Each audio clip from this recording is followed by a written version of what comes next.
Amis auditeurs de Radio Liberté, bonjour. Nous nous retrouvons pour une nouvelle émission. Une émission qui, je dois le préciser, a été préenregistrée. Donc, il y a quelques jours qui se sont passés entre l'enregistrement et le jour où vous nous voyez aujourd'hui, puisque c'est aussi une émission télévisée, puisque maintenant les émissions synthèse sont des émissions télévisées. Et aujourd'hui, nous recevons un militant politique, un responsable politique, que nous avons déjà d'ailleurs reçu à plusieurs reprises, je crois, 2 fois, me semble-t-il. Oui, 2 fois. Puisqu'il s'agit de Vincent Vauquelin qui est président de la dissidence française. Vincent, Absolument. bonjour. Bonjour, merci de m'avoir invité. Bah écoutez, c'est bien normal parce que vous faites pas un peu parler de vous, enfin un peu, même beaucoup d'ailleurs, parler de vous en ce moment. Toujours. Toujours. Et Peut-être pas. il y en a qui font plus parler d'eux, mais pour d'autres raisons. Hein. Oui. Vous Un jour, lorsque Vincent Vauquelin sera à l'Élysée, il dira « Oui, grâce aux émissions de synthèse, voilà où j'en suis aujourd'hui. » Il faut bien commencer quelque part. Hein. Sur les marches, sur le perron de l'Élysée. Nous serons les Michel Droit de Vincent Vauquelin. Voilà. Bon, à la plaisanterie. Et bien sûr, on n'a même pas besoin d'annoncer qu'il était là, puisqu'il a pris soin de le faire lui-même. Bien sûr, nous avons évidemment notre complice et ami Philippe Randa. Philippe Randa, éditeur. Bonjour Vincent. Bonjour écrivain, et Philippe Randa, qui est depuis maintenant... Après, on a dépassé, je crois, les 130 et quelques émissions. Ah oui, on doit être presque à 140. 140 émissions, ouais, Moins déjà. 138, en tout cas. 138 émissions, je crois que c'est ça. Depuis le lancement de Synthèse. Ça commence à compter. Ça commence à compter, hein, ça commence à compter. Il y a du beau monde qui est passé, qui est passé, qui est repassé d'ailleurs. Et le professeur. Bonjour, monsieur le professeur. Vous n'êtes plus en vacances cette semaine.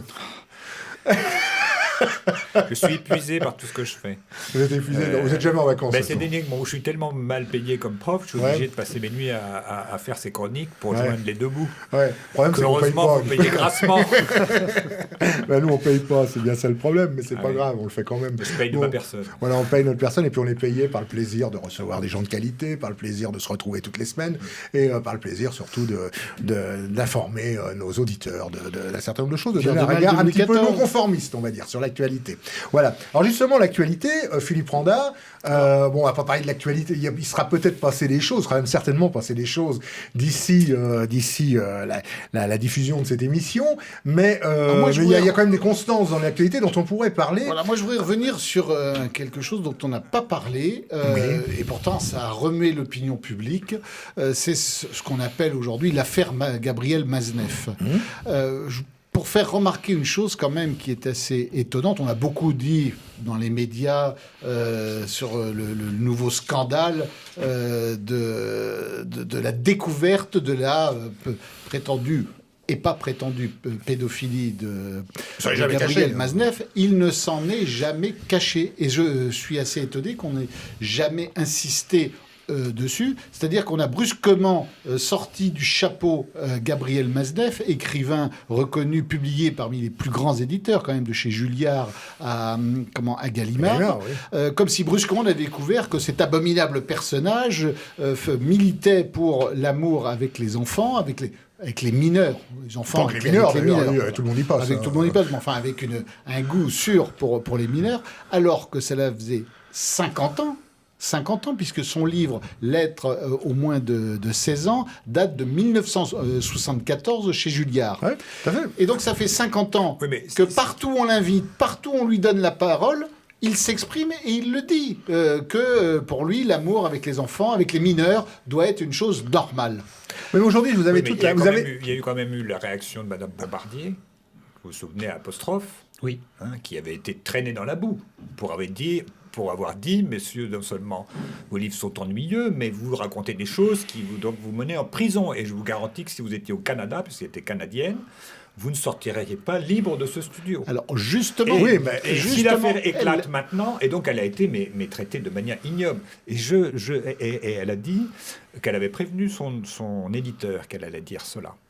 Et son éditeur lui a dit, vous faites ce que vous voulez, mais vous ne savez pas à quoi vous vous attaquez. Alors justement, mais aussi, si ça éclate maintenant, c'est qu'il y a une des personnes, qui est une des victimes de ces entreprises, qui se plaint. Alors ça, c'est vrai. Elle se plaint, elle ne se plaint pas. Elle a fait un livre, elle fait beaucoup de publicité grâce au scandale Mazeneff pour vendre son livre. Ça, c'est deux choses différentes. Mais justement, vous faites bien de le faire remarquer, c'est que à l'époque, le fait de s'en prendre aux idées défendues par Gabriel Maznef, vous clouez au pilori. Vous mettez hors la société. Vous étiez automatiquement quelqu'un considéré comme rétrograde, comme vous parlez fasciste, des idées, comme vous parlez tout. des idées de Gabriel Matzneff. D'ailleurs, sur ces idées, il y aurait certainement beaucoup à dire, et elles ne vont pas forcément dans le sens du politiquement correct sur d'autres sujets, j'entends. Hein. Mais là-dessus, il faut quand même pas oublier qu'on est après mai 68. Quand tout cela commence. Hein. Matzneff, à l'époque, est reçu, au même titre que Jean-Louis Bory, qui était la coqueluche de la gauche bobo, si ça n'existait pas encore sous ce terme-là, mais de l'époque, qui était, je crois, rédacteur à Nouvel Observateur, ou je ne sais où. C'est un écrivain qui ne cachait pas ses mœurs, qui passait, qui était invité au dossier de l'écran pour en parler, tout comme Matzneff. Alors que l'homosexualité était encore interdite. Et tout le monde les considérait comme des gens qui étaient des vrais révolutionnaires, entre guillemets, si tant est qu'on puisse appliquer ce terme en ce qui concerne au moins Matzneff. Mais c'était à l'époque aussi où il y a eu l'affaire Cohn-Bendit, et puis il y avait aussi celui dont personne ne touche, le couple dont personne ne touche, le couple Simone de Beauvoir, Jean-Paul Sartre. Bon, et aujourd'hui, Matzneff, c'est un petit joueur à côté. Bon, donc voilà ce qu'il en est. Et aujourd'hui, curieusement, vous parliez de l'affaire de Bombardier, il y a apostrophe, il y a 20 ans, cette histoire-là, c'était il y a une vingtaine d'années à peu près. Oui, c'est ça. Bon, mais aujourd'hui, on accable Matzneff, mais quelque part, on peut pas on peut reprocher, attention, que les choses soient claires, je ne défends pas les mœurs de Matzneff, loin s'en faut, mais on ne peut pas il s'en est jamais caché. Il suffit de lire tout simplement ses carnets, il raconte ce qu'il arrive tous les jours, donc croyez-moi, voilà. Bon, et donc il s'en est jamais caché, il a jamais donné de leçon de morale à personne non plus. Quand on dit personne ne réagissait, c'est totalement faux. Moi, je me souviens très bien, c'était l'époque de ma jeunesse, les téléspectateurs étaient horrifiés. Ah oui, bien sûr. Ah non, bien sûr. Matzneff draguait à la piscine de Ligny, oui, qui mais distribuait des entrées gratuites à la sortie des écoles, au grand effroi des parents. Je veux dire, Cohn-Bendit, tout ça.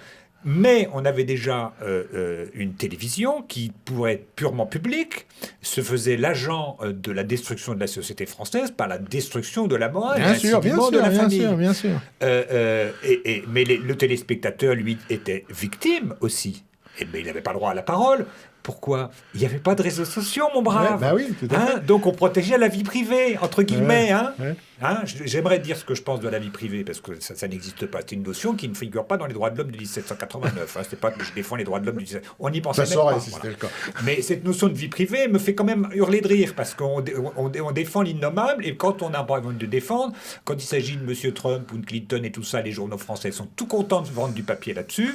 Et Griveaux, s'ils avaient eu la vidéo eux-mêmes, ils l'auraient peut-être publié. Mais il paraît que non. Mais ils sont pas contents qu'on les sorte, mais ils en parlent tous et ils vendent du papier là-dessus. Attendez, aujourd'hui on veut faire monter, comme hier, on veut faire monter l'audimat, sauf qu'il y a des choses à l'époque où qu'on ne faisait pas parce qu'il y avait ce qu'on appelle la pensée unique, qui voulait que la pensée unique à l'époque, Gabriel Matzneff et d'autres et beaucoup d'autres avaient toute liberté pour s'exprimer et c'était eux qui imposaient leur conception de la vie. Et aujourd'hui, la pensée unique, elle a changé. La pensée unique, aujourd'hui, c'est le tabou de la pédophilie. Non, oui, mais je ne suis pas d'accord. Je ne défends pas, évidemment, la pédophilie des enfants, mais c'est la nouvelle pédophilie. C'est-à-dire qu'il y a du pour et du contre. À l'époque, les gens qui voulaient trouver que ce que disait Cohn-Bendit et Matzneff à la télévision était mal, il n'y avait pas d'autre télévision pour le faire. Aujourd'hui, il y a la pluralité des médias. Bombardier, elle a plus vendu un livre en France, elle n'a plus été publiée ni invitée. Maintenant, il y a les deux. Il y a des gens qui défendent Matzneff, ils se défendent peut-être eux-mêmes en même temps, mais il y a des gens, on se rend compte que le public existe. Parce que ce qu'on appelle les réseaux sociaux, c'est qui ? C'est les gens. Il y a deux choses, si vous permettez, professeur. Il y a deux choses, et après, on ne va pas s'étendre éternellement sur Matzneff, parce qu'on a des choses beaucoup plus intéressantes. Choisissez vos expressions. Si on pouvait éviter, ce serait bien. Si je puis dire. Quoi qu'il en soit, il y a deux choses. Il y a ceux qui défendent Matzneff. On va faire simple. Il y a ceux qui défendent Matzneff parce que ils estiment qu'on peut jouir sans tabou. C'était le slogan de mai 68. Et donc ça, généralement, c'est grosso modo la gauche et la bobocratie. Et il y a ceux qui défendent Matzneff pour d'autres raisons, qui ne défendent pas Matzneff pour ce qu'il a fait, mais qui défendent, enfin en tout cas qui s'élèvent contre l'hypocrisie des attaques contre Matzneff, quand on sait le nombre de gens qui ont fait pire. Mais est-ce qu'on doit être contre Matzneff ? Est-ce qu'on doit absolument accuser ou défendre Maznev. C'est ça, le problème on n'est peut pas là. juste rappeler, remettre dans le contexte d'une époque ce qui était la pensée unique qui vous clouait au pilori quand on ne partageait pas l'idée du vagabondage sexuel quasiment imposé. Ça, c'était une époque qui a duré 40 ans.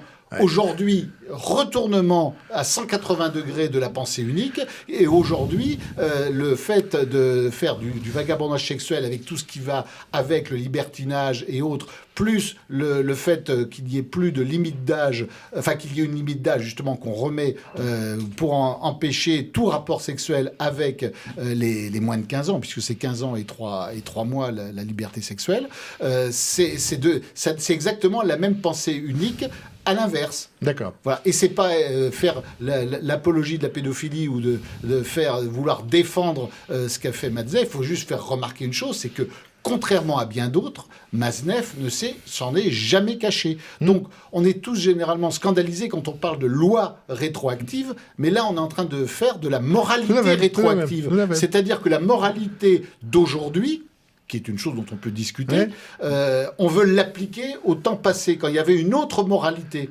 Ouais. C'est ça qui est complètement scandaleux. Alors, est-ce qu'il y a un autre élément de l'actualité? Parce qu'après, on va parler avec Vincent Vauquelin de son action et de tout ce qu'il a et tous ses projets. Est-ce qu'il y a un autre élément dont... c'est l'actualité. Forcément, elle va durer quelques mois encore, cette actualité, parce que c'est l'actualité de Trump, effectivement, aux États-Unis, qui est parti pour...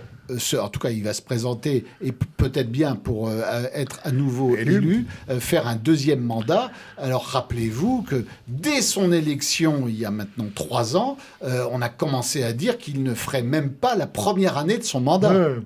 Non, mais il y a deux choses. Il y a la réalité et puis il y a les fantasmes. On voit quand même la différence entre ce que veut nous imposer les médias français sur la politique américaine et la réalité. La réalité, pour l'instant, ils en sont d'ailleurs tout contris en disant démocratiquement, Trump est en passe aujourd'hui d'être réélu.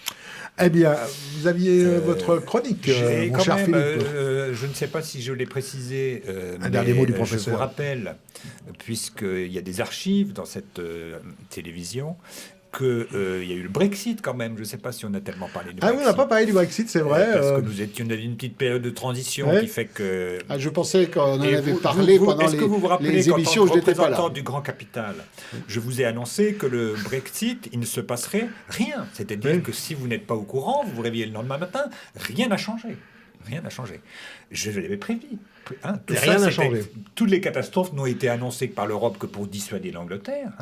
Moi, ce qui est, puisqu'en tant que représentant du grand capital, je m'informe en écoutant BFM Radio, BFM Business. Il y a quelque chose d'extraordinaire qui se passe, c'est que tout le monde était inquiet du Brexit. Et maintenant, les mêmes chroniqueurs disent c'est peut-être ça qu'il faut faire. La politique de Trump et la politique de Boris Johnson. On a vu aussi des... Donc et j'en ai entendu il y a 3 semaines quelqu'un qui dit alors vous défendez le populisme, et le type dit faut reconnaître que ça marche. Oui. Et les gens qui investissent de l'argent, et c'est pas toujours des fins politiques, mais ils ont quelque chose qui plairait à Mme Thatcher. Mme Thatcher disait vous les socialistes, vous n'êtes pas prêts à investir vos économies dans vos idées. Mais eux, les gars, ils n'ont pas de préjugés. Si ça marche, ils banquent. Et donc, si le populisme marche, ils vont oublier le monnaie unique et tout ça et changer de camp. Alors, je rappelle à l'attention des auditeurs et des téléspectateurs qui ne le sauraient pas qu'autour de cette table, d'abord, l'émission s'appelle Synthèse, et comme son nom l'indique, une synthèse... J'ai bien dit que c'était en tant qu'on pourrait entendre il y a des sensibilités des différentes, et le professeur Pierre Delobier, depuis la création de l'émission, incarne ici l'aile monarchiste ou monarchienne, je ne sais pas, et allié du grand capital. Voilà. Donc, c'est comme ça qu'on l'a qualifié. C'est peut-être... Mais c'est sans aucune méchanceté. Je préfère dire que je représente les forces de l'argent. Voilà, il représente les forces de l'argent. Voilà. Ça, c'est une...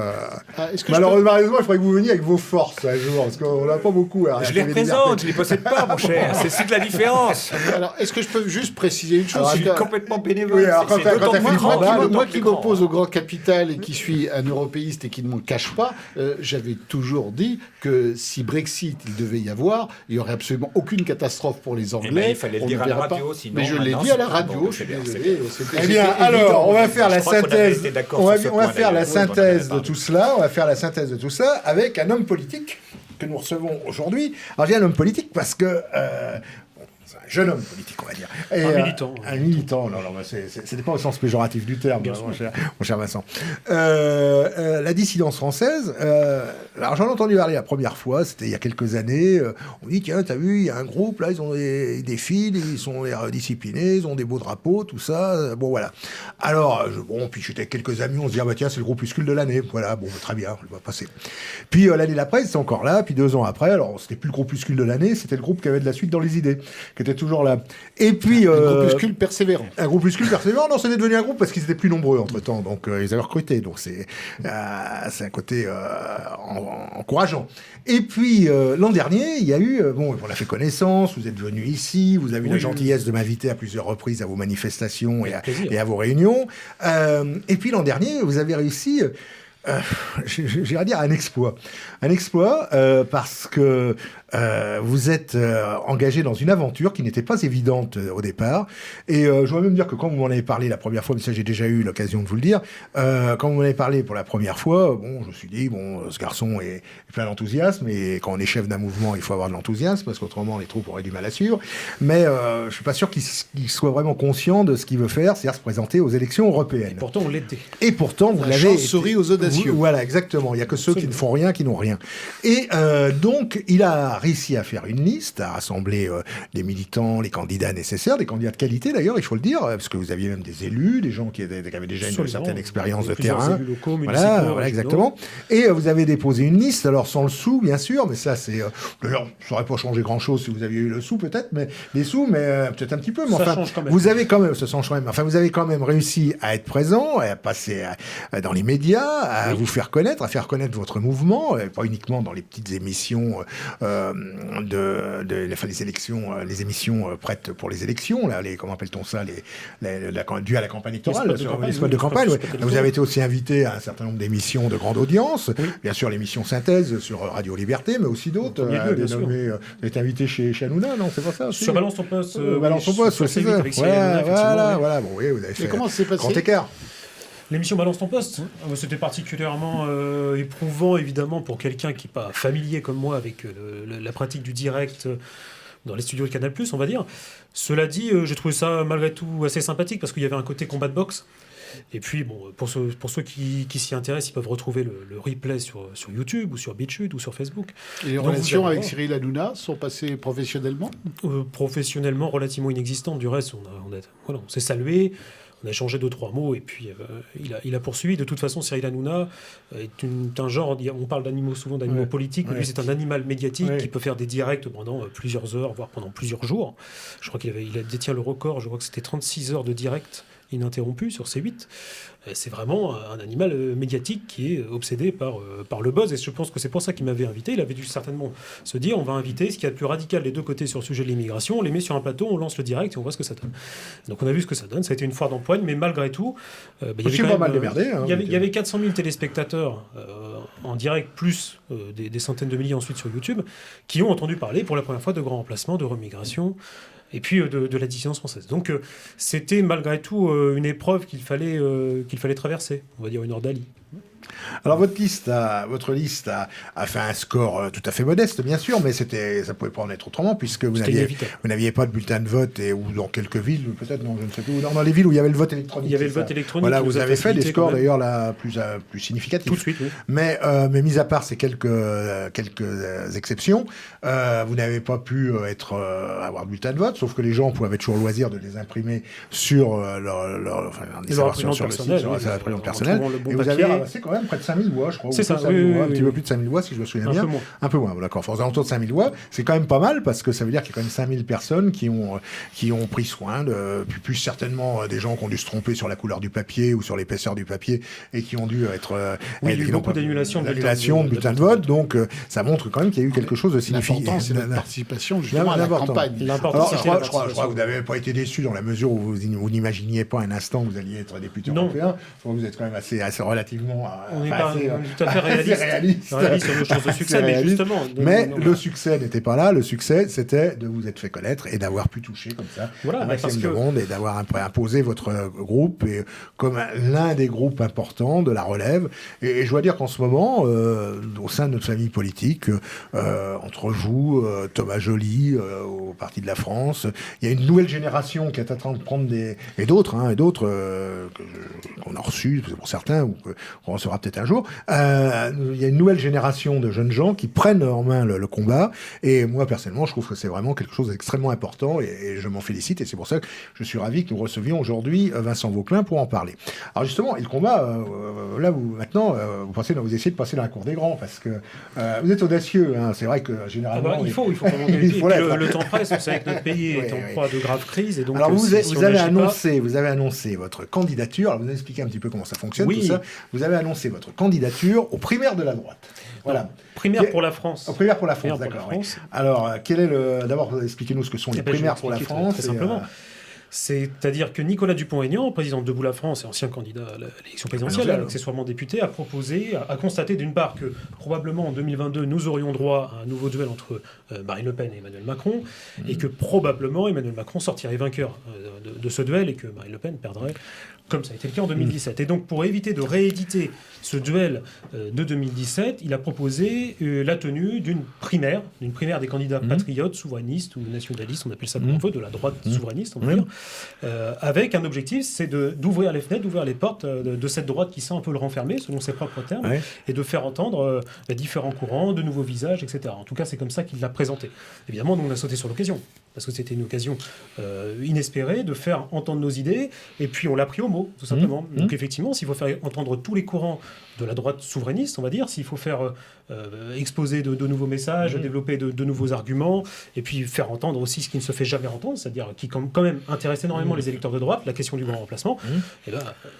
voilà, il faut impérativement y aller. Donc on s'est dit, on va y aller. J'ai donc annoncé ma candidature à la primaire pour la France, qui a reçu, on va dire, un écho assez important quand même, à la fois de la part de journalistes et à la fois évidemment sur les réseaux sociaux et en particulier Twitter, puisque il y a eu des centaines et des centaines de retweets.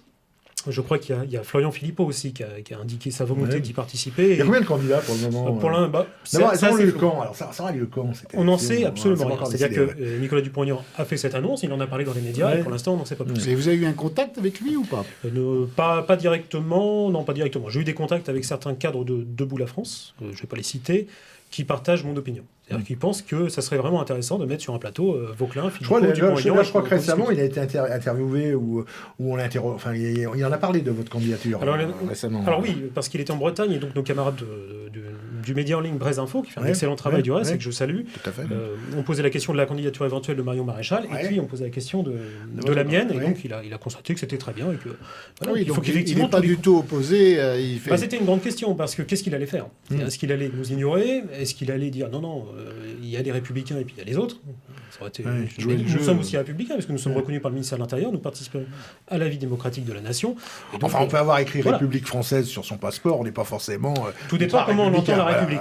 Bien entendu. Il est ultra français. La République, c'est la chose publique, donc plus extrémiste que tout le monde. On peut l'entendre comme on veut. Mais toujours est-il qu'il a constaté la candidature et donc à partir de ce moment-là, j'estime que on va pouvoir probablement débattre et voir surtout comment on va s'organiser cette primaire pour la France. Est-ce que ce sera un débat en direct sur les réseaux sociaux ? Est-ce que ce sera un débat en direct à la télévision ? Qui sera candidat, qui ne le sera pas ? En tout cas, moi, de mon côté, les choses sont claires. Je suis candidat avec la ligne qui est la mienne, qui est peut-être aujourd'hui minoritaire à droite, mais qui sait, on ne sait rien après tout, et qui, à mon avis, mérite dans tous les cas de se faire entendre, parce que même si je représente que 5000 électeurs, ces 5000 électeurs, ce ne sont pas des citoyens de seconde zone, et ils ont le droit d'être représentés. Tout à fait. Il y a quand même une candidate déclarée qui, a priori, ne veut pas participer à cette primaire. Marine Le Pen, évidemment, en premier lieu, a refusé donc de participer à cette primaire. Alors Marine Le Pen a donc annoncé sa candidature quelques jours avant cette annonce de la primaire pour la France. Alors, allez savoir laquelle des deux a été précipitée par l'annonce de l'autre. Brûler la politesse à l'autre. Voilà. Parce que j'imagine que Nicolas Dupont-Aignan lui en a parlé. Je ne connais pas leur relation, bon, peu importe. Est-ce que Marine Le Pen a annoncé cette candidature pour éviter, pour se poser en victime lorsqu'il y aura, par exemple, des peines d'inéligibilité qui vont tomber pour toutes les dettes du Front National qui sont accumulées, qui aujourd'hui est l'un des partis certainement les plus endettés de France. Notre parti est certainement modeste, mais il n'a aucune dette, par exemple. Et donc, je pense qu'elle a essayé de griller la priorité à Nicolas Dupont-Aignan, d'annoncer sa candidature pour essayer de se poser en victime si jamais si elle est poursuivie en justice, ce qui est déjà le cas, parce qu'elle le sait. On a vu récemment que des Russes aussi qui étaient détenteurs du prêt. Il faut se méfier des Russes. Oui. Mais des Russes qui étaient détenteurs du prêt l'ont également poursuivi en justice. Donc j'ignore combien là de procès en cours, mais en tout cas il y en a énormément. La possibilité existe qu'elle soit empêchée de participer à l'élection présidentielle. Et dans ce cas-là, l'idée d'une primaire pour la France, à mon avis, a tout son sens. Et je pense que de toute façon, ça serait un moment fondamental pour clarifier les lignes, pour que toutes les lignes puissent se faire entendre. Je pense à Nicolas Dupont-Aignan qui disait que par exemple avec Marine Le Pen il a des différences sur la retraite à 60 ans, 62 ans, bon très bien, tout ça c'est des sujets importants, mais je pense que c'est des sujets secondaires, je pense qu'il y a un sujet prioritaire, c'est celui du grand remplacement. Alors justement, expliquez-nous un petit peu Vincent Vauquelin, quel est la dissidence française, il y a un certain nombre d'autres groupes qui existent, qui ont chacun leurs valeurs, chacun leurs qualités, chacun des responsables courageux, et il y a le salon annuel de l'ultra-droite, c'est la journée de synthèse, de synthèse nationale tous les ans où on peut constater la présence de tous ces groupes. Mais quelle est la spécificité de la dissidence française? Alors vous définissez comment? Comme nationaliste révolutionnaire, solidariste, identitaire? Nous on vient quand même d'une mouvance nationaliste révolutionnaire, c'est-à-dire plutôt anti-impérialiste, on va dire. Antimondialiste peut-être plus. Anti-impérialiste, antimondialiste bien sûr, et qui se positionne à la fois sur le terrain de la nation, mais aussi sur le terrain social et identitaire. C'est-à-dire que, par exemple, la question de la préférence nationale est une question fondamentale pour nous, c'est l'une des premières questions. Et puis notre rôle... Préférence nationale que Marine Le Pen, par exemple, ne met plus en avant dans ses campagnes. Bien sûr, c'est d'ailleurs un très gros problème. Mais c'est précisément le problème, et c'est précisément aussi pour ça qu'on est devenu un parti politique, parce qu'on estime qu'on n'est plus représenté par le Rassemblement national, et donc on estime aussi qu'on a une vocation en priorité avant toutes les autres, c'est celle de sonner le tocsin et de s'adresser à tous les électeurs de droite, quels qu'ils soient, en disant voilà, très bien, on n'est pas d'accord sur les retraites, de droite ou de gauche, ou même de gauche, aussi beaucoup de gauche, bien sûr, de gens de gauche, bien sûr, qui sont concernés par l'identité. En premier lieu, quand même, plutôt les électeurs de droite, mais évidemment tous les Français, en leur disant voilà, on a une menace devant nous qui est une menace sans précédent, qui est une menace prioritaire, c'est celle du grand remplacement, c'est-à-dire vitale, et qui représente un risque quand même d'effacement irréversible, définitif, irrémédiable du peuple français. Donc c'est sur cette priorité qu'il faut se focaliser et mettre de côté, en attendant, les questions secondaires. Vous savez qu'il y a François Asselineau, par exemple, qui pense qu'il faut mettre de côté toutes les questions secondaires et donc se focaliser uniquement sur la sortie de l'Union européenne. Je pense que moi, la priorité, c'est pas le contenant, c'est le contenu. Et en l'occurrence, le contenu, c'est le peuple français qui aujourd'hui est menacé de disparition. Et je pense d'ailleurs que l'identité est un aspect fondamental de la souveraineté. En fait, l'un ne va pas sans l'autre. Moi, je ne vais pas autant on peut condamner l'Europe de Bruxelles et trouver des... Enfin, à mon sens, autant on peut... et c'est là où je rejoins peut-être les positions européistes de mon ami Philippe, mais enfin européiste, je ne sais pas si c'est le mot, mais enfin en tout cas sur l'Europe, autant on ne peut pas nier aujourd'hui que la France seule, très beau slogan qui a fait la fortune de l'action française dans les années 60, dans les années 20 et dans les années 30, aujourd'hui est un peu dépassée, avec tout le respect qu'on peut avoir pour ceux qui l'ont fait et qui l'ont lancé. Une chose qui n'est pas dépassée, Roland, c'est la culture française. La culture française, ça bien sûr, on est tout à fait d'accord. Attention, je ne remets pas du tout en cause l'existence de la nation française, contrairement à certains. Et il n'a pas entendu. Il va me répondre tout à l'heure, le professeur. Il va me mettre un mauvais point tout à l'heure. Mais quoi qu'il en soit, aujourd'hui, dans le monde dans lequel on vit, dans le monde qui bouge de jour en jour, on le voit avec l'histoire récente. On ne sait pas de quoi demain sera fait. On ne sait pas qu'est-ce qui va se passer. Quand on voit que la Chine, qui est devenue, par la bonne grâce de la haute finance mondialisée, la zone industrielle de la planète. Aujourd'hui, plus personne ne sort de chez soi et les usines sont fermées. Et qu'est-ce qui va... Il faut savoir que dans 3 mois, les livraisons ne se feront plus. Les magasins de chaussures n'auront peut-être plus de chaussures parce que les chaussures fabriquées en Chine ne seront pas là. Bon, attends, je veux juste terminer là-dessus. Et je veux dire que par rapport à aujourd'hui, si on veut être une force conséquente, ça ne peut se faire que dans une complémentarité avec les autres nations européennes. Oui, bien sûr, on peut parfaitement être souverainiste, et c'est mon cas, c'est-à-dire défendre l'indépendance et nationale de la France, évidemment, et travailler avec d'autres pays européens, évidemment. Sans parler de l'aspect civilisationnel. Tout à fait. c'est certain que l'Europe telle qu'elle existe, l'administrative, est source de grands mots. Elle n'est pas la source de tous nos mots. Hein. On n'irait pas mieux sans elle. Si on ne réformait pas notre propre politique. Il y a une deuxième chose, c'est si effectivement des événements comme ceux que vous envisagez, ce qu'on appelle les signes noirs. Vous savez ce que c'est qu'un signe noir? C'est l'événement qui ne doit jamais se produire parce qu'on a trouvé des signes noirs qu'en Australie. Pendant longtemps, on pensait que ça n'existait pas. Et puis finalement, ils existaient. Bon.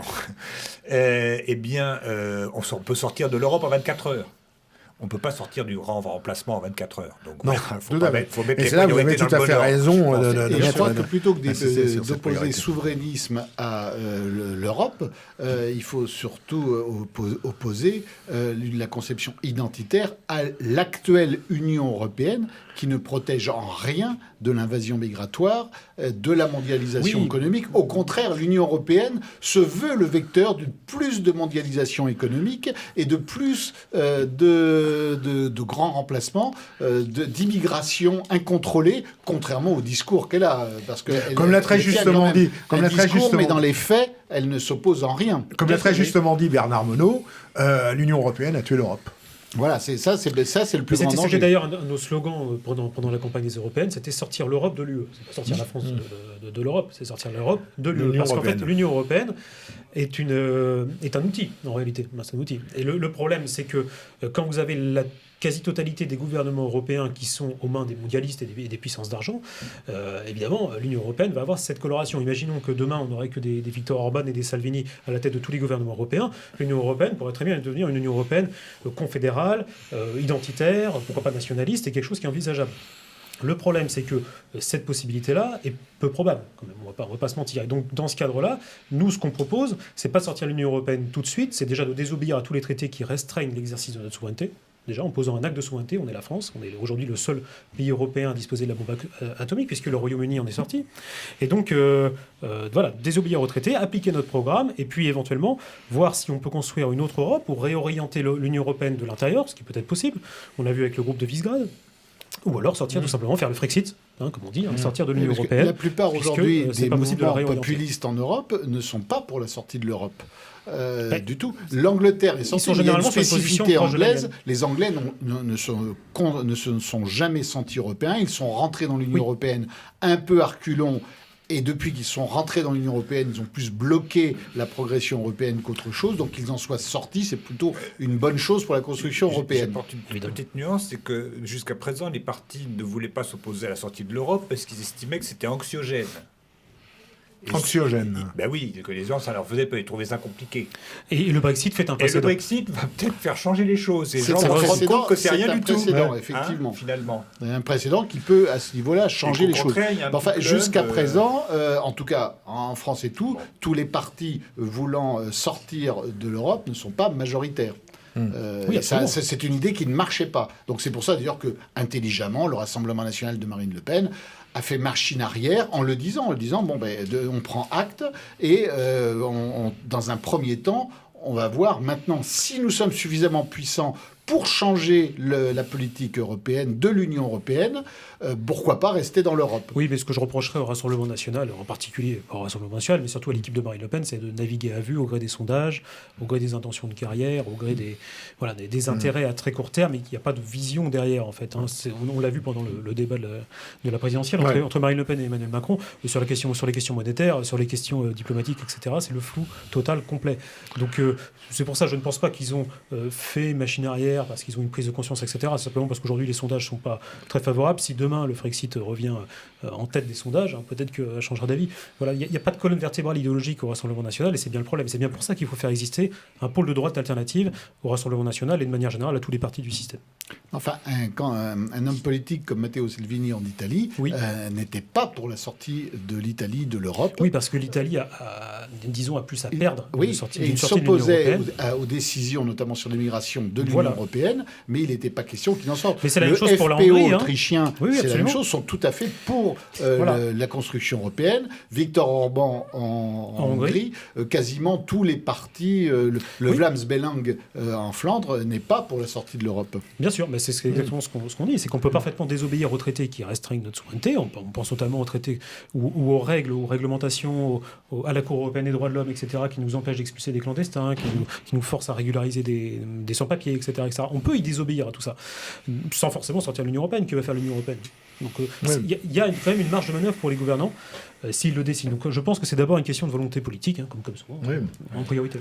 Mais moi, dans mon idée, il me semblait que pendant longtemps, le lieu de rassemblement de tous ces mouvements qui vont se réunir, c'était justement le Rassemblement national. Le Front National, à l'époque, oui, bien sûr. Donc si à la fois il ne rassemble plus et qu'en même temps vous dites qu'il n'a pas trop d'idéologie, à quoi il ne reste pas grand-chose. C'est toute la question. Il reste une somme de plans de carrière. Exactement. Voilà. C'est la raison pour laquelle certains appellent le RN, c'est une machine à cash, en fait, en réalité. Si on veut refaire l'histoire, du mouvement national, on pourra le refaire, mais enfin on ne va pas rentrer dans les détails, mais si je puis dire, quand en 1983-84, il y a eu ce qu'on appelait la percée du Front National, naturellement, l'ensemble de la famille politique, la famille nationale, patriote, qui allait des monarchistes à certains libéraux, en passant par les solidaristes, les nationalistes révolutionnaires, les anciens Indochine, les anciens Algérie. On recevait la semaine dernière, dans l'émission consacrée à Roger Olindre, des amis qui ont bien connu cette période-là. Bon, toute cette mouvance s'est rassemblée naturellement derrière Jean-Marie Le Pen. Parce que Jean-Marie Le Pen a, dans un premier temps, été un rassembleur finalement, parce que tout le monde s'est dit, il faut jouer le jeu, on y va, allez hop, tout le monde fonce. Il faut de l'audace. Il avait de l'audace, il l'a fait. Bon. Il y avait un contexte historique différent. C'est que quand Jean-Marie Le Pen a rassemblé, ce qui était épars, mais il n'y avait aucune force réelle populiste à l'époque. Il y avait le RPR de Jacques Chirac qui apparaissait, qui commençait déjà à se recentrer, à montrer qu'il allait à se recentrer, et c'était quand même l'héritier du gaullisme. Donc il y avait quand même toute la droite qui n'était pas gaulliste. Il y avait tout contentieux, et il y avait surtout le cheval de bataille de l'immigration qui commençait à que personne n'osait prendre. Et c'est la grande force de Jean-Marie Le Pen d'avoir tout de suite vu ce problème qui allait interpeller tous les Français. C'est la grande force de Jean-Marie Le Pen, et ça a été aussi le fait que lui, qui connaissait bien cette famille politique, et lui et un certain nombre de ses amis qui étaient autour de lui, on parlait de Roger Hollande la semaine dernière, ont compris que quand on veut prendre le pouvoir, on commence par conquérir le marché interne, le marché intérieur, voilà. Et le marché intérieur, je crains qu'aujourd'hui, je ne veux pas m'engager dans une polémique quelle qu'elle soit avec le Rassemblement national, loin s'en faut, mais je crains qu'aujourd'hui, au vu de ce que je constate, c'est 90% du Rassemblement national est en dehors du Rassemblement national. C'est-à-dire tous les gens qu'on voit qui devraient... D'ailleurs, il y a combien qu'on leur carte au Rassemblement national ici? Je ne sais pas, je ne demande pas, mais il n'y en a pas beaucoup. Mais normalement, tout le monde devrait l'avoir. Non, pas forcément. Moi, ça fait 40 ans que je n'ai plus de carte à parti politique par principe. Quel que soit ce parti. L'histoire politique s'est arrêtée avec le PFN, si je comprends bien. mais cela dit, il y a eu une suite après, mon cher Philippe. Mais vous avez raison, je ne force personne. Mais quoi qu'il en soit, on s'est très bien compris. Ce que je veux dire par là, c'est que aujourd'hui, il y a plus cette force attractive que... alors, la force attractive, elle se fait par la force des choses. Vous avez, en 40 ans, Le Pen Jean-Marie, a réussi à faire entrer dans la tête des Français que face au problème de l'immigration, il y a quelqu'un qui avait une réponse, c'était lui en l'occurrence, et son mouvement, le Front National, avec sa flamme. Bon, n'oublions pas qu'on est dans un pays où 95% des Français s'intéressent à la politique 5 minutes par an. C'est-à-dire qu'il y a beaucoup de choses qui leur échappent. Et... à part les minorités très politisées, le reste des gens, il voit aussi ce qui se passe autour de lui. Et qu'est-ce qui se passe autour de lui? Il voit qu'il y a de plus en plus que ce grand remplacement, ce n'est pas un fantasme d'extrême droite, contrairement à ce que racontent un certain nombre de gens, mais que c'est une réalité, que la France perd son indépendance, que la France perd sa liberté de manœuvre, que l'avenir est de plus en plus fermé. Je parle même pas simplement des retraites, mais l'avenir de manière générale est de plus en plus fermé, et qu'on se retrouve confronté dans un monde où plus ça va, plus la France et l'Europe même, on va dire, perdent son influence. Or, ces gens-là, ils ont compris une chose, ils ont compris que face à ça, eh bien, il y avait une réaction, même si on n'y adhérait pas, mais enfin, qui était une réaction qui risquait de faire bouger les choses, c'était le vote Le Pen. Voilà. Alors, ils savent pas si c'est Jean-Marie, Marion, Marine, qui sais-je encore. Non, ils savent, voilà, le vote LE plus loin PEN. Voilà, c'est ça. Et c'est ça ce qui explique les résultats du Front aux dernières élections. Mais il n'empêche que par rapport à ça, et c'est là où je trouve intéressant, moi personnellement, l'initiative de nos jeunes amis, la dissidence et de Vincent Vauquelin, et aussi, je dois le dire, aussi d'un certain nombre d'autres, parce qu'il n'est pas le seul. Et quand on organise des journées de synthèse nationale, c'est justement pour que tout ce monde se rende compte. Alors on ne demande pas à tout le monde de fusionner, de s'unir, c'est pas du tout ça. On leur demande au moins de se connaître, c'est déjà une bonne chose. S'ils se connaissent et puis si ils prennent des initiatives communes, c'est encore mieux. Et c'est le seul but des journées de synthèse nationale, c'est-à-dire de faire un petit peu, et de la revue synthèse nationale, c'est de faire un petit peu que cette symbiose puisse exister, qu'il existe un pôle maximaliste, entre guillemets, eh bien, je trouve que c'est une bonne chose parce que ça évitera toute dérive. Vous savez, la politique, c'est une histoire c'est un curseur, en fait. Alors, plus il y aura de choses qui entraîneront le curseur dans le bon sens, eh bien, mieux ça sera. Et finalement, c'est ce qu'on fait tous, justement, d'une manière ou d'une autre. Il y a un point important qu'a évoqué Vincent Vauquelin, c'est que... aujourd'hui, il est clair que si Marine Le Pen est candidate pour le Rassemblement national, et si rien ne l'empêche d'être candidate, c'est elle qui représentera de fait bien sûr, ses aspirations. Parce que effectivement, la convention pour la France, à laquelle vous avez participé, la primaire pour la France, bien que les primaires jusqu'à présent, ça a été plutôt ça en France bonheur, un échec, ça a plutôt porté le malheur à tout le monde. Mais bref, c'est une initiative sympathique, mais quels que soient les résultats de cette primaire, c'est pas ça qui mettra tellement en péril la candidature de Marine Le Pen. En revanche, vous l'avez évoqué, si jamais, comme on le dit, et que c'est une probabilité tout de même, à cause des dettes, notamment du Front National, peut-être aussi du Rassemblement National, peut-être aussi les procès qu'ils ont avec l'Europe sur les attachés parlementaires. Ce n'est pas que financier. Et Marine Le Pen peut se retrouver inéligible. Et là, voilà, que va-t-il se passer ? Le Rassemblement national trouvera sans doute un autre candidat, mais qui ne sera pas Marine Le Pen. Et comme le Roland Hélie le disait très bien, effectivement, aujourd'hui, les électeurs qui veulent s'opposer au remplacement, s'opposer au danger migratoire, ils ne connaissent qu'un nom, Le Pen, de fait. Oui, mais il y a eu un précédent déjà, pour ceux, vous connaissez certainement mieux que moi d'ailleurs, mais on se rappelle de l'inéligibilité de Jean-Marie Le Pen aux européennes, qui l'avait empêché en théorie de participer aux européennes. Mais il n'y a pu y participer finalement. Finalement, il a pu, en 99. Sauf que pendant l'intervalle entre oui, il y a le jugement et l'appel, il y a une période. Il a proposé donc le nom de sa femme, ça avait déplu à Maigret, il y avait eu une scission. Oui, peut-être d'autres raisons. Le MNR. Le MNR, bon. Je ne reviens pas sur l'histoire, mais ça prouve bien que déjà il y a eu un précédent et que quand quand le candidat principal est empêché, ça fait tout d'un coup bouger les lignes. Il y a plein de choses qui se passent. Et donc, dans cette recomposition et dans cette dynamique qui peut advenir à tout moment, je pense qu'il faut qu'on soit prêt.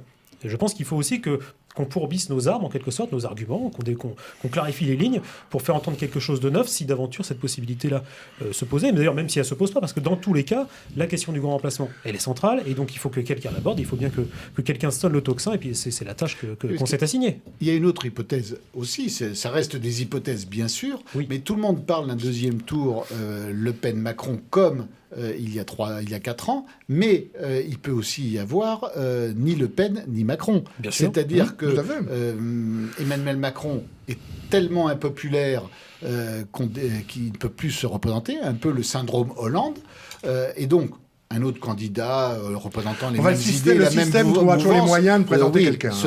Apparaîtra à ce moment-là. Et si Marine Le Pen n'est pas candidate non plus, ne peut pas l'être, il faudra bien qu'il y ait un autre candidat populiste. Oui, mais regardez quand même un truc. Aux dernières élections européennes, si je me souviens bien, Marine Le Pen n'était pas candidate. Ils ont présenté un jeune homme qui d'ailleurs, je dois dire, a beaucoup de talent. Oui, Jordan Bardella, qui a fait une très bonne campagne et qui a fait le plein. Enfin, il a fait sans doute le même nombre de voix que Marine Le Pen aurait fait, peut-être même plus d'ailleurs, que Marine Le Pen aurait fait si elle avait été candidate.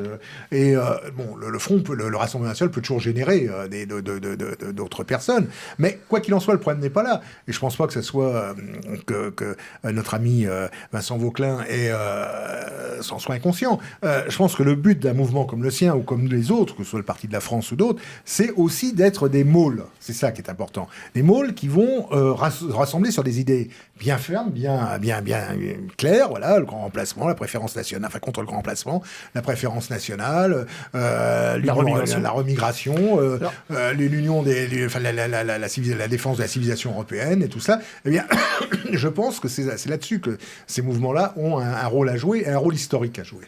Alors, justement, pour contacter la dissidence française, on fait comment? On tape dissidence française sur Internet, tout simplement. Me dire. Tout simplement, et on a toutes les informations, d'autant que notre site a fait peau neuve pour la nouvelle année, donc notre site Internet est beaucoup plus moderne, même s'il était déjà pas mal. Qui est l'adresse? C'est la-dissidence.org. Mais on tape dissidence française dans Google, on trouve tout de suite, évidemment.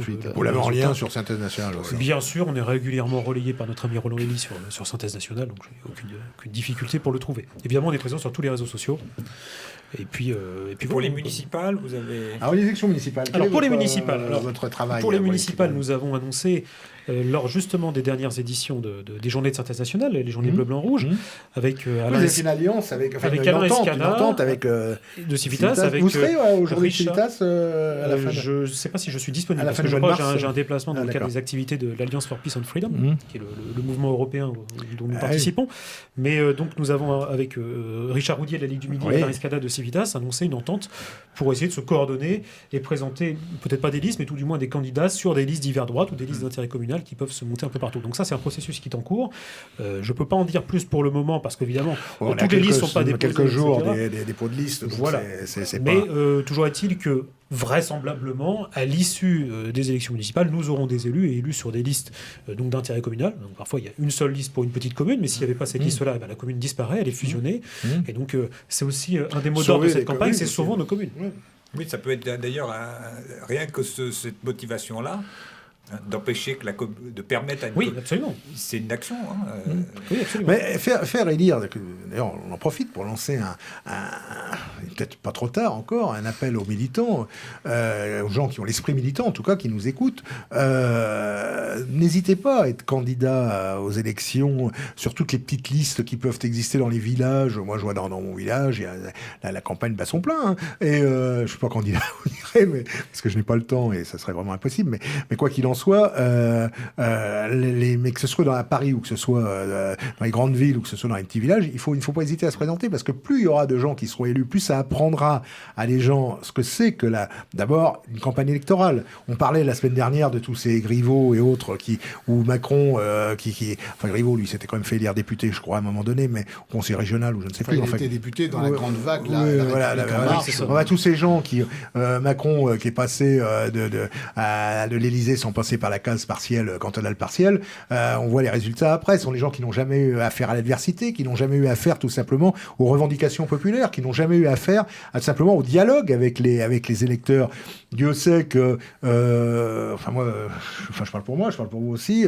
Je ne sais pas si c'est votre cas, mes amis, mais moi je me suis présenté plusieurs fois aux élections. C'est toujours l'occasion sans jamais être élu, c'est toujours l'occasion de rencontrer des gens, d'apprendre plein de choses. On apprend plein de choses et c'est utile pour des militants. Un militant, c'est pas uniquement quelqu'un qui est derrière Facebook à liker tel ou tel truc. Pas que ça devienne que ça. Un militant, c'est quelqu'un qui va sur le terrain, qui va rencontrer les gens, qui va avoir les petits problèmes. Le droit et ça ouvre les yeux sur beaucoup de choses. Ensuite, de pouvoir se plaindre. Les gens qui ne font jamais rien d'une manière ou d'une autre et qui viennent dire que tout va mal et que tout va toujours mal. Ah, il y en a, ils sont toujours en train de râler. Vous parlez, là ? Non, pas du tout.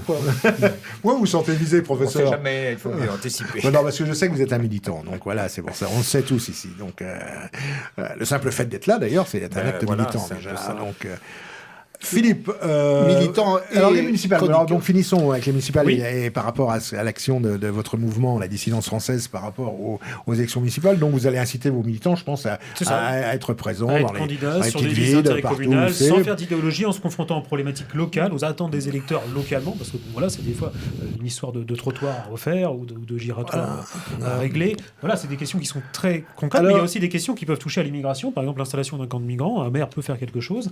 Vous savez, il y a souvent symbolique, retirer le drapeau européen. Il y a plein de choses à faire. Avoir des gens qui sont élus, même s'il y en a un, deux dans la commune, ça peut changer. Il en vaut mieux deux qu'un d'ailleurs. Et puis je rejoins aussi ce que vous disiez sur l'importance de se confronter au terrain électoral. C'est particulièrement important pour les militants nationalistes, bien sûr, qui ont de plus en plus une tendance à s'enfermer dans la virtualité ou dans le coup de poing ou dans des choses comme ça, dans des voies de garage. Et malheureusement, ça c'est extrêmement problématique. Et c'est une des raisons pour laquelle la dissidence française est devenue un parti politique et a participé aux élections. C'est d'une part pour faire parler de nous évidemment, mais aussi pour donner une forme de débouché politique et d'espérance à nos militants. Et ça nous permet d'avoir un poids politique. Et surtout que les élections municipales sont des élections un peu particulières, dans la mesure où ce sont des élections qui à la fois sont très politiques, mais aussi n'ont pas forcément la même signification que les autres élections. Bon, d'abord, il faut tenir compte du clientélisme, il faut tenir compte des problèmes locaux et tout ça. On voit souvent dans certaines villes, des gens qui votent peut-être pour le Rassemblement national ou pour Dupont-Aignan, pour des choses comme ça, aux élections nationales, et qui vont voter pour un candidat marqué à gauche dans leur ville, tout simplement parce que le type sera un type efficace, et il sera un bon mec qui aura fait le plus. Tous des communes où l'étiquette politique du n'a maire aucune n'est pas importance, forcément celle qui nous n'a plaît, mais n'a aucune où importance, il est efficace. N'a aucune importance. Bon, voilà, ça passe en dessus de tout ça parce que le type essaye de faire le bien de ses administrés. Et donc, c'est là où c'est important justement de profiter de ces élections pour pouvoir, qui sont à la fois tendu politiquement parce qu'il y a des petits intérêts locaux, mais à la fois aussi détendu par rapport aux engagements nationaux. Voilà, je ne sais pas si je me suis bien fait comprendre. Et donc, c'est important de participer à toutes ces joutes électorales. On essaie de participer à un maximum d'élections parce que de toute façon, c'est la seule façon de se faire entendre aujourd'hui. Et par rapport à ce qu'on disait tout à l'heure, je vois aussi sur les réseaux sociaux, parce que je regarde aussi les réseaux sociaux, je critiquais tout à l'heure, mais c'est aussi le regarder un peu de temps en temps, ça permet d'avoir beaucoup d'informations. Je vois aussi que dans beaucoup de villes, les villes moyennes, des listes sont en train d'être déposées, des listes de nationaux sincères qu'on connaît. Je pense par exemple à Alexandre Simoneau à Taverny, dans le Val d'Oise. Je pense à Valérie Lopi à Tarascon. Je pense à Jacques Bompard, évidemment, lui qui n'a plus rien à prouver à Orange, ou Robert Ménard à Béziers, mais il y en a plein d'autres, des listes de militants nationalistes qui ont déposé des listes d'intérêt local et qui, j'espère, feront des résultats encourageants. Voilà. Parce que c'est important de le souligner, tout cela. Voilà. Philippe, vous aviez une autre question? Est-ce que l'heure avance? Et une dernière question à poser à notre ami Oui, vous-même êtes-vous candidat pour les municipales? Alors, je ne serai pas candidat pour les élections municipales. Mais candidat à la présidentielle, déjà. Oui. Voilà, j'ai déjà beaucoup à faire, mais probablement pour d'autres scrutins, je tâcherai d'y aller. Mais bon, il se trouve que dans ma commune, il n'y a pas... Voilà, on n'est pas candidat simplement pour être candidat. Il faut qu'il y ait une raison. Si le maire fait du bon travail, ma foi, il n'y a pas de... Et puis les journées, donc 24 heures. Absolument, et malheureusement, il faut dormir un petit peu. Et tout le monde n'est pas Bonaparte. Il a deux jambes, deux bras, une tête, et il faut bien qu'il a un travail, il faut bien qu'il Exactement, je suis bénévole, je ne suis pas un professionnel de la politique. Comme tous les militants de la dissidence française, nous sommes tous bénévoles, nous n'avons pas fait l'ENA. Alors il y a des rendez-vous là prochainement de la dissidence française? Oui, alors bien sûr, on a prochainement une réunion publique, d'ailleurs, l'émission est enregistrée, mais bon, le samedi, nous avons une réunion publique à Armand. Samedi prochain, oui. Nous avons... ça sera passé, du coup, nous avons évidemment, s'il y a une date à retenir, c'est évidemment le 10 mai, pour le traditionnel hommage à Sainte-Jeanne d'Arc, que nous organisons encore cette année. Et évidemment, Roland Elie est convié, il l'apprend en direct. Et donc, vous êtes évidemment tous conviés pour participer à cette grande manifestation, grande mobilisation très importante pour rendre hommage à eh bien, nous y serons. Nous y serons. Je suis le professeur Florent Yet aussi. C'est important d'aller honorer Jeanne d'Arc le 10 mai. Voilà. Le 10 mai, mais c'est un jour ouvrable. Ah bah, non, c'est un dimanche. Non, c'est un dimanche. Deuxième dimanche de mai. Vous n'allez pas nous dire que vous travaillez le dimanche, un prof qui travaille le dimanche. C'est toujours le 10 mai. Là, en l'occurrence, c'est le 10 mai. Voilà. Eh bien, professeur Pierre Delaubier, alors d'abord, merci Vincent pour tous ces éclaircissements. Donc, je rappelle que pour prendre le contact avec la dissidence française, eh bien, il suffit d'aller sur le site, il y a des pages Facebook, il y a des Twitter, Telegram, Instagram, YouTube, enfin partout. Quasiment. Bon, vous avez une dynamique très insolente. Voilà. Donc, il y aura des rendez-vous donc, pour les amis de la dissidence française le 10 mai pour la commémoration, enfin la fête de Jeanne d'Arc. Voilà. Absolument. Professeur, l'histoire. Justement, l'histoire qui nous rattrape. Vous parliez, vous faisiez allusion à Bonaparte, et Bonaparte et Napoléon était un génie de la propagande. Et il mettait des lumières devant sa fenêtre et il allait tranquillement se coucher. Et quand les gens passaient devant les Tuileries, ils disaient c'est extraordinaire, cet homme travaille toute la nuit. Paraît-il que Mussolini avait la même technique. C'est une technique classique. Et comme tout le monde, il a bien le droit de dormir. Et il dormait peu, mais il somnolait beaucoup. Surtout avec le temps. Surtout à cheval. Enfin voilà, mais c'est donc, je vous parlais du directoire qui est le conseil d'administration des nouveaux plutocrates de la Convention depuis 1795. Et deux personnalités émergent dans ce directoire, c'est Barras et Bonaparte. Je signale pour le pur plaisir que tous les deux appartiennent à l'ordre de la noblesse. Hein. Et Barras, bon, c'est un jouisseur, les jouisseurs cyniques, corrompus. Voilà, il est devenu, il est entré dans la, c'était un peu un cadet de famille qui savait pas trop quoi faire. Il est entré dans la région, dans la religion révolutionnaire par intérêt. Et il a été le seul des 5 directeurs de l'origine à durer jusqu'à la fin. Et il a fait la carrière de Bonaparte. D'abord en lui permettant de mitrailler le peuple français, ce qui est une activité importante du directoire. Sur les marches de Saint-Roch, hein, voilà, et pour un militaire, voilà. Et surtout, il l'a envoyé en Italie. Et pourquoi il l'a envoyé en Italie? Parce qu'il se tapait sa femme. Et il trouvait que c'était mieux que le mari soit en Italie plutôt que dans la rue d'à côté, ou même dans la maison. Donc il lui a dit, puisque je m'occupe de ta femme, va donc voir en Italie si j'y suis. Ce qui se passe. Et Bonaparte y est allé. Mais donc Bonaparte, c'était à l'origine un protégé de Robespierre. Enfin, au début, c'était un protégé de Louis XVI. Il ne faut pas oublier qu'il a fait toutes ses études par la charité du roi, hein, à l'école de Brienne, etc. Pendant toute la Révolution, il n'a rien fait pour son bienfaiteur. Il était en congé en Corse. C'est un excellent lieu pour être en congé, d'ailleurs, soit dit en passant. Mais donc, ce protégé de Robespierre s'était distingué en 93 en assiégeant Toulon. Alors, Toulon, dans l'imagerie, hein, c'est Toulon qui est assiégé par les Anglais. Mais non, pas du tout. C'est pas Toulon qui n'est pas assiégé par les Anglais. La ville de Toulon est assiégée par la Convention. Et le peuple de Toulon, les petites gens de Toulon, se défendent contre la Convention, qui est contre les troupes qui sont plutôt bourgeoises, et le petit peuple défend Toulon. Et les Anglais les aident. Et le roi, bien sûr. C'est une accélération royaliste. Mais les accélérations royalistes, c'est des actions du petit peuple. Hein. Il faut bien comprendre ça. Hein. Barras et Bonaparte le savaient très bien. Talleyrand aussi. Et donc, ils étaient défendus par la marine anglaise. Voilà. Et il avait confirmé donc ses talents en 1795 en Vendémiaire, devenant l'église Saint-Roch. Et le directoire, il a bien besoin de ce genre de personnes. Parce qu'on a besoin de beaucoup de soldats pour mater le peuple français. Hein. La France est peuplée, il y a quand même beaucoup de monde. D'une part. Mais aussi, il faut porter la bonne parole révolutionnaire aux pays voisins. Alors en réalité, c'est un peu un prétexte, c'est que la Convention, elle a ruiné le pays, elle a besoin d'argent. Et donc elle va un peu le prendre, hein, comme disent les communistes, il faut prendre l'argent là où il est, et il se trouve qu'il n'est plus en France, donc on va envahir les pays étrangers, on les envahit tous, hein, même la Suisse, hein, pour prendre l'argent qui s'y trouve.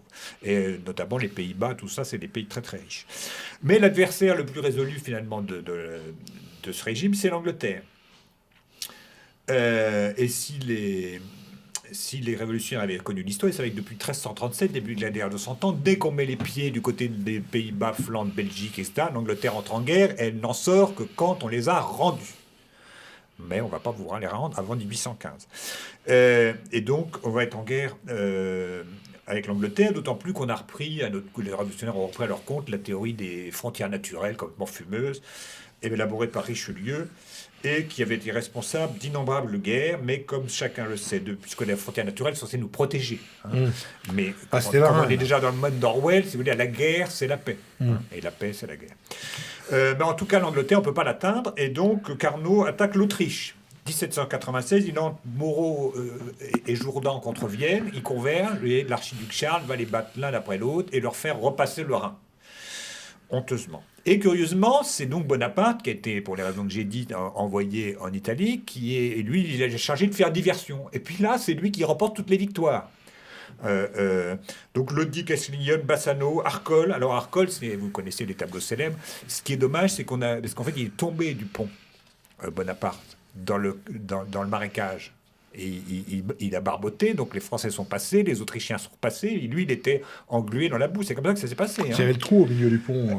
Non, il n'y avait pas de trou, il était tombé à côté. Parce qu'il y avait un mouvement de foule, c'est un peu ça, les batailles. Hein, et pouf, il était tombé dedans, puis dans la fumée, etc. Puis il y a quelqu'un quand même qui s'est dit, mais le pauvre général, il est en train d'être dans la boue, donc on l'a tiré de là, et il a pu s'enfuir. Puis après, il a remporté la victoire. Mais si vous voulez, le truc c'est du grand guignol. Bon. Et donc tout ça a mené à la capitulation de Mantoue, Bonaparte approche à 100 km de Vienne, et du coup, l'Autriche signe le traité de Campo Formio 1797. Alors évidemment, tout ça, c'est pour Bonaparte une popularité extraordinaire. Surtout qu'il imprime lui-même des journaux pour raconter ses faits. Donc c'est lui, l'histoire du pont et tout ça, c'est dans les journaux. Il les fait écrire. L'histoire est écrite par les vainqueurs. Non, mais là, elle est écrite au jour le jour, là, par le... donc quand il est vaincu, il dit qu'il est vainqueur. C'est encore plus simple. Oui, c'est ce que je dis. Efficace. Et donc le directoire, il y a 5 types pas très connus, à part Barras, ils se disent, bon, il est revenu. Barras se dit, bon, c'est allé en Égypte. Alors on l'envoie en Égypte. Et avec sa femme, non, sa femme, elle est toujours... Non, mais Barras... Barras, je ne sais pas si... oui, probablement. Bon, j'en sais rien. C'est anecdotique. C'est anecdotique. Mais en tout cas, il part quand même. Et il remporte la bataille des Pyramides, qui lui livre le pays. Mais la flotte française fut détruite par Nelson en rade d'Abouki. Juste dire au passage qu'il y a une thèse qui est défendue par Emmanuel de Rayciel qui dit que les Anglais se sont arrangés avec Talleyrand pour faire envoyer Bonaparte en Égypte. C'est une idée de Talleyrand en grande partie, et ce qui explique que la flotte française ait pu traverser la Méditerranée, malgré son infériorité, pour arriver en Égypte.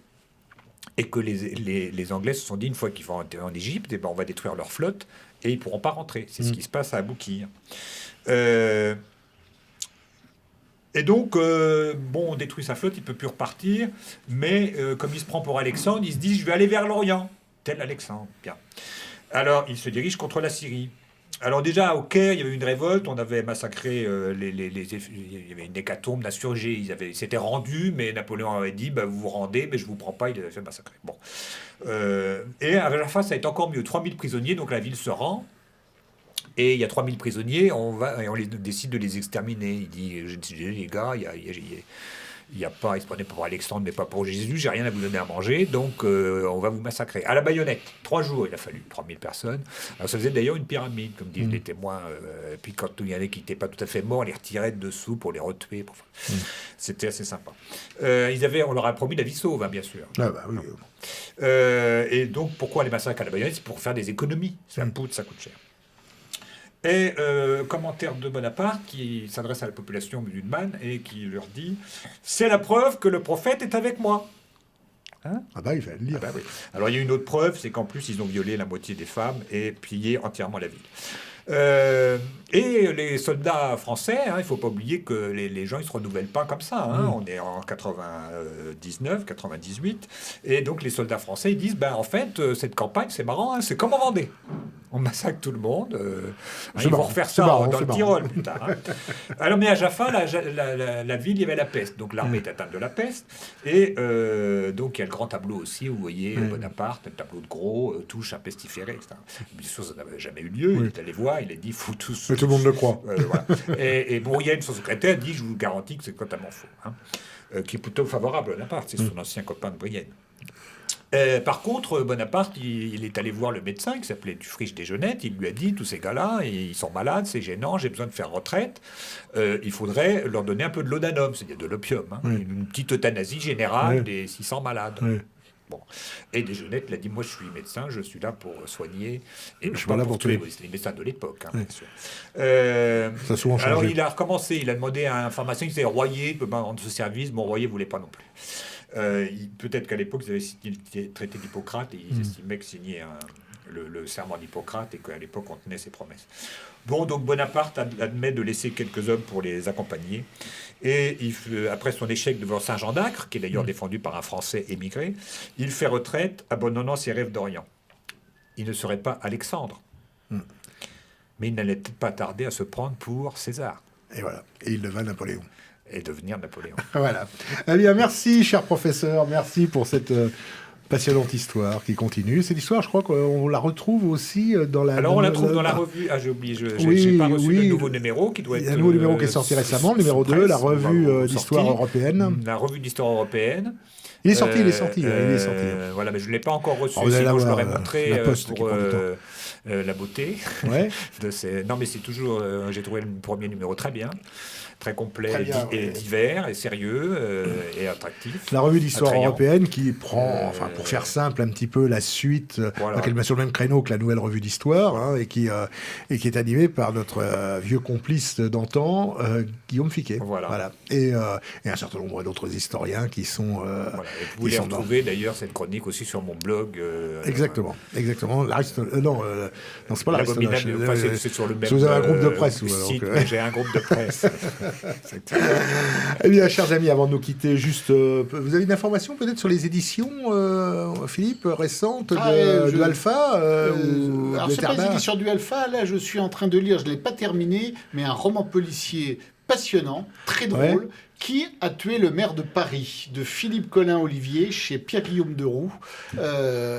Je ne sais pas comment ça se termine, mais en tout cas, c'est on sait qui formidable à lire. On sait qui a tué le candidat malheureux à la mairie de Paris. C'est très drôle. Et le maire de Paris, c'est un mixte entre Delanoë et Hidalgo, ça c'est clair. Ah là, c'est quelle chimère. C'est chimérique, ça. Voilà. Donc, voilà. Quand j'aurai fini, j'en reparlerai. Ah, on en parlera. C'est un bouquin qui est écrit par à qui doit-on par Philippe Collin-Olivier, chez Pierre-Guillaume Deroux. D'accord. Voilà, je le montre à la caméra. D'accord. Eh bien, voilà. Une belle couverture. Eh bien, avant de nous quitter, j'annonce juste, j'ai une petite annonce. Le samedi 4 avril sera le 4e banquet annuel des Amis franciliens de synthèse nationale, qui aura lieu donc à Paris, sur le thème solutions corporatistes, avec comme invité Georgile Maliarakis, que nous avons reçu il y a quelques semaines ici même, et qui nous parlera, en grand connaisseur qu'il est du corporatisme, des solutions corporatistes. À propos de corporatisme aussi, j'annonce la sortie prochaine d'un livre, une nouvelle enquête sur le corporatisme qui va sortir au bouquin de synthèse nationale, qui est un livre collectif dans lequel vous retrouverez des gens comme Georges Feltin-Trascol, Aristide Lecat, Georgile Maliarakis, Franck Bulleux, enfin un certain nombre d'amis qu'on a eu le plaisir de recevoir ici même, et Gabriele Adinolfi et d'autres. Donc ce bouquin va sortir dans les jours qui viennent, donc vous en serez informés sur le site de Synthèse Nationale. Eh bien, chers amis, il ne reste plus qu'à nous séparer. Merci Vincent d'être venu. Merci à vous. Et bonne chance pour votre campagne pour les primaires de la droite. Merci beaucoup. Et vous allez les écraser tous. On attend une surprise. Mais je n'en doute pas. On attend une surprise. Il faut de l'audace. Et de l'audace, Bonaparte a prouvé. toujours de l'audace. À très bientôt pour une nouvelle émission Synthèse sur Radio Liberté.